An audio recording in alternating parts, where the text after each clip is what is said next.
I believe Louis Riddick and I can see the same thing and feel differently. I think that Max and I can feel to have the access to the same information and feel differently. Max, you are clearly, without question, more sympathetic to the issue of addiction and to the issue of those things than I am. I don't deny it, nor am I apologizing right. for I have a question it, for you along those lines. I have a question for you along those lines. In order to do this job, you have to have the type of personality, and I think we both do.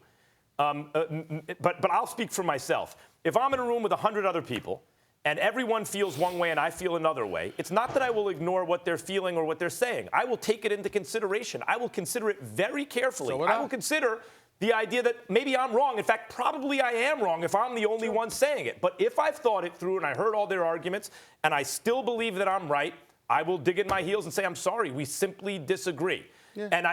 And you feel the same way. So I ask you, after yesterday, you came out with your first kind of gut reaction. Did you? It's okay if you didn't, and you're telling everyone to kick rocks at least, and you'll say what you say or think what you think. But did you feel, did it change your kind of point of view at all when you considered the kind of support for Josh Gordon's struggle? Did you consider it? Did it change your point of view at all? No, it did not. The only thing that modified my position to some degree is when you piggybacked off my comments and illuminated what my point was being, that I was upset because I was rooting for the guy, I'm not rooting against him. When you modified it in that way with Teddy Bruschi, I got that point and I totally sided with you and Molly and Teddy Bruschi. But in terms of my feelings about addiction and how it's ravaged my family and how we look at addicts sometimes, and our initial inclination is to feel sympathetic towards them while ignoring the people that they've harmed along the way, because we're of this mindset that they've harmed themselves, not anybody else. I'm making the argument that there's irreparable harm on some occasions, and that's why it's a case-by-case basis. On some occasions, Louis, because I'm gonna close it with you, on some occasions, there are instances where irreparable harm has been done to other human beings, and I'm empathetic to them too, and that's where I'm coming from. Hey, Stephen A., that's a great point. There's no question about it. This doesn't just affect the person who is afflicted with the addiction and or the mental illness. That's why there are support groups for family members and loved ones who are also trying to help to rehabilitate the people who are afflicted with the disease or with the addiction. It is very much, it's a huge issue that touches many, many different people, has tentacles that reach far beyond the person who is suffering in particular. And I'll say this, look, I have come very much so full circle on this whole issue of mental health because, look, I come from an athletic background. I come from a see the problem, work harder, fix the problem. Okay, mind over matter. Have mental toughness, have resiliency, fix whatever it is. Everything is tangible. Everything is able to be corrected with more hard work.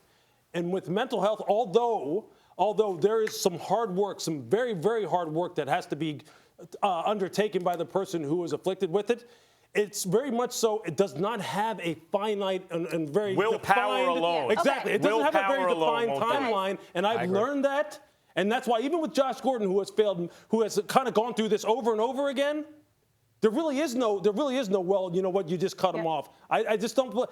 It's a much larger conversation. Yes, of course. And every day is a fresh start. We talked about this yesterday. It's interesting. Let's just wrap it up with this, with everything that we agree on. Obviously, anybody at home that's dealing with mental health issues, that's dealing with addiction, that getting help is a sign of strength, not a sign of weakness. And we all want to encourage you to do that. We all want to see everybody thriving, of course. And now I'm going to make the hard turn back to football, everybody. Yeah, so obviously, Josh Gordon won't be on the field. Louis, he had the most receiving yards for this team. Yeah. What are your expectations for Brady now this postseason? Yeah, well, look, the margin for error has shrunk to basically nothing. Now, Tom has to be Hall of Fame caliber, like on every throw, every play. There could be no drop balls like there were in the Pittsburgh Steelers game from his wide receiver, from his other wide receivers. Look, Julian Edelman cannot drop everything. Every route has to be run perfectly. Every read has to be made perfectly. When Tom's saying he's going to throw the ball out of bounds, you got to throw it out of bounds. You can't hang it up in the air. And look, Rob Gronkowski, for as beat up as he looks and as much of a shell of his former self as he looks, whatever he has to do, he has to get done in order to give this team a chance to win. Because Josh was a component that they won't be able to replace.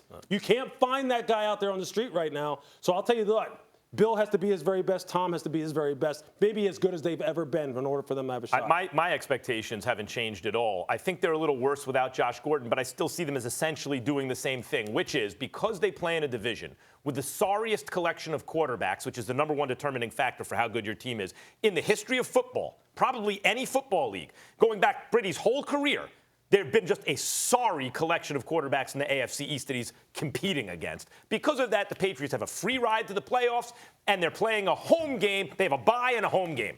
Can they win a home game and then they go to the AFC Championship?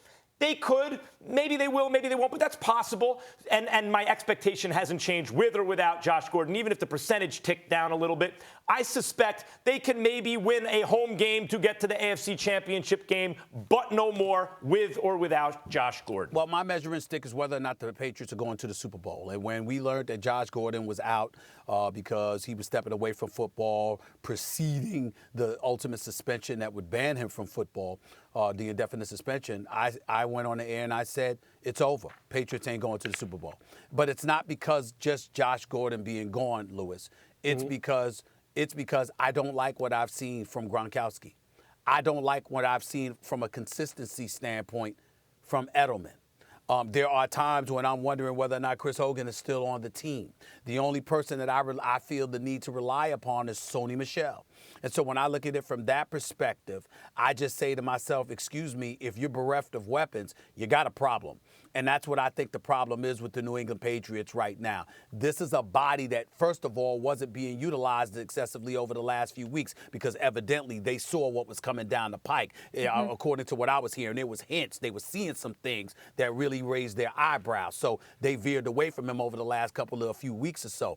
But in the end, having him on the field, at least as a decoy, made things beneficial for Tom Brady. That ain't the case anymore. With the way the AFC is looking, I do not see the New England Patriots getting back to the AFC Championship game, and obviously that means they ain't going back to Super Bowl.